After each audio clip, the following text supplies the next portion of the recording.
I roll out a sheet. I use the flat side of a 3-inch round cutter. I place it on the sheet and then I fill the middle of it with the scallop mousse, leaving a little opening right in the center. And then I place a sheet over it.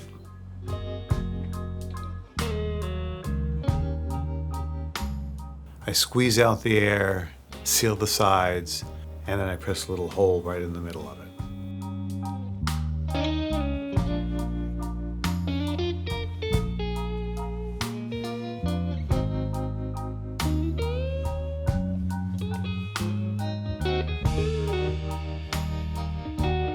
I use the flat side of the round to seal the outside of the ravioli.